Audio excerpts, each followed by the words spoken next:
You've heard that books are fantastic, that they are the secret to success, and that they have an enormous amount of knowledge.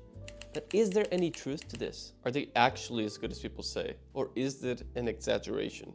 Well, I'm going to tell you about my personal experience and how books have improved my life. So I always heard that books were amazing, that you should read them because they have a lot of knowledge and it's just good for you essentially. And I've always been a big YouTube guy, so naturally I was always sort of overstimulated. Naturally, with YouTube and YouTube Shorts and just being overstimulated like this, I had very little drive to do something as boring as reading. And also, it wasn't just that, I literally could not focus. My attention span was low. So you couple the low attention span with the lack of interest and it's more easy to be bored and naturally you don't read. But I decided to break this. I wanted to start reading.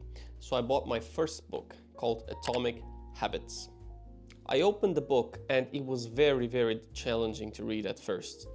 It felt like I was just dragging it, like I was forcing it. And I was, because I was not used to reading at all. I was used to cheap dopamine, just watching videos that do nothing for me, but it's easy to watch, it's easy to digest, and it's entertaining. A book, however, wasn't that entertaining. So naturally, as I couldn't focus very well and I couldn't remember what I was reading, it took me a long time to finish it. And because I read it ages ago, it was the first book that I read, I don't remember much from it. Now, does this mean it was a waste of time? Absolutely not. Because had I not read that book, I wouldn't have read the other books that I have read until now. And it was that book that started off my reading journey. Now, I read as a hobby. I read to actually learn and improve my skills, and I absolutely love it. And now, since I started reading, my mental health has improved, I can think better, I can articulate my thoughts in a more concise way, and I feel pretty confident. So obviously it's no longer something that bores me. I actually love it now. And you can too. Now, how do you actually start reading and learn to enjoy it? Well, you need to force yourself to start reading. I know it's not sexy, but there's no shortcut. To read, you need to read. It's just how it is. Now, can you make it easier? Absolutely you can. How? Well, you pick a book you're actually interested in. If you hate nutrition, I wouldn't advise you to start reading by, reading a nutrition book. It's just not gonna happen. However, if you love, for example, computer science or something like that, then just read about computer science. If you love philosophy, read about philosophy. Just pick a topic that you are really interested in, and naturally, the only obstacle you'll have when reading the book is the reading itself. Because if you're reading about something you don't enjoy, then you have two obstacles: the reading and the topic that you don't give a shit about, frankly. So that would be a recipe for disaster.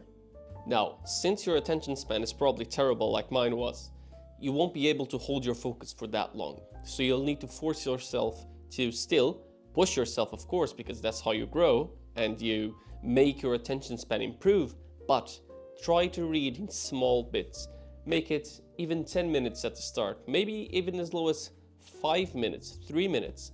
Make it manageable. I don't care how little time you put in your time block, but you need to make it manageable while also pushing your boundaries. If you can easily do 10 minutes, then you try and do 15, not 5. And it's going to be difficult because all this overconsumption, not only YouTube videos like maybe the one you're watching right now, but TikToks and YouTube Shorts and Instagram Reels just fry your attention span. And they're primed to be as stimulating as possible to hold your attention. Books, however, are not like that.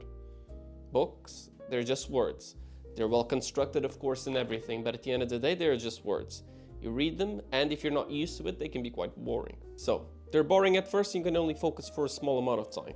That's okay. What you need to do, however, is to do progressive overload. In the gym, as you get stronger, you increase the amount of weight that you work out with. Why? Because at a certain point, if you do 20 kilograms bench press, for ages and ages, it's no longer challenging, so you're not growing any more muscle. So then you need to be, making 25 kilograms and 30 kilograms and 35 and 40 and so on, so on. It's the exact same with reading.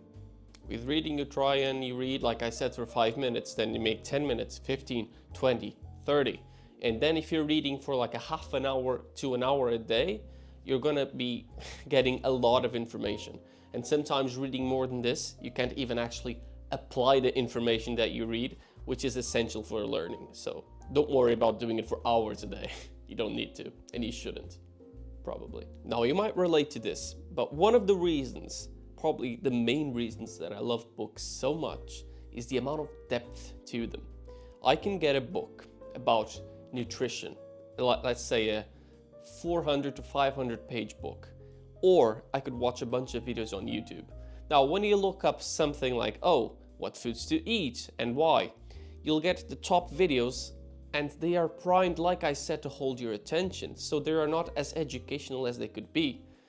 More so, they are more entertainment based, because if they keep you watching by being entertaining, YouTube will promote the video because they make more money, and YouTube is a business. The book, however, you buy the book and you gave the money already. So the product is bought, and YouTube isn't like that. You are buying the video with your attention for each second that you keep watching, and that's why they have to keep you watching.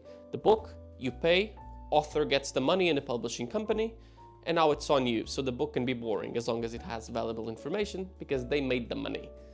Now, when you watch YouTube videos, and this is why I said you probably relate to this, if you research like investing, for example, or any sort of topic, because they're entertaining, they only cover what, like 3% of what that could be said in a book, maybe less. I don't think that's an exaggeration at all, because in my experience, when reading a book about a certain topic, I learned a lot, like a lot more than just watching YouTube videos.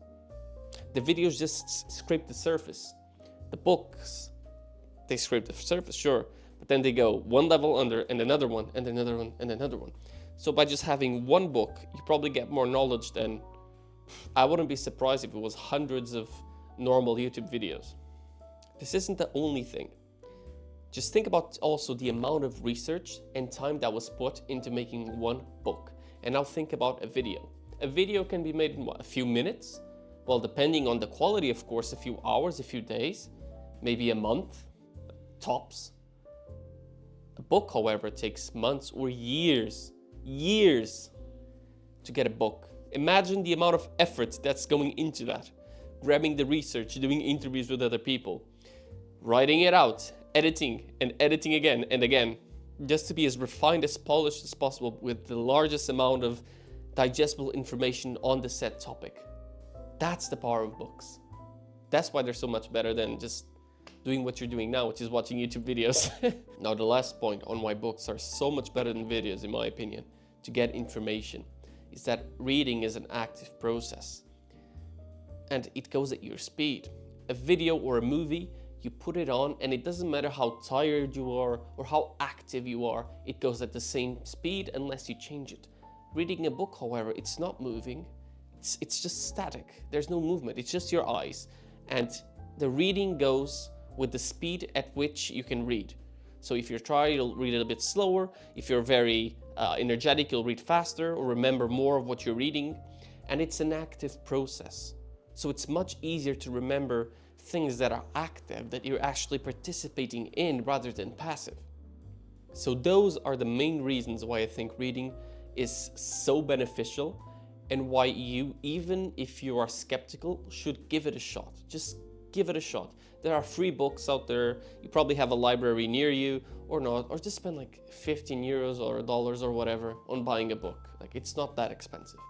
So yes, that's my opinion on books. They were life-changing for me, and I strongly believe that that could be the case for you as well.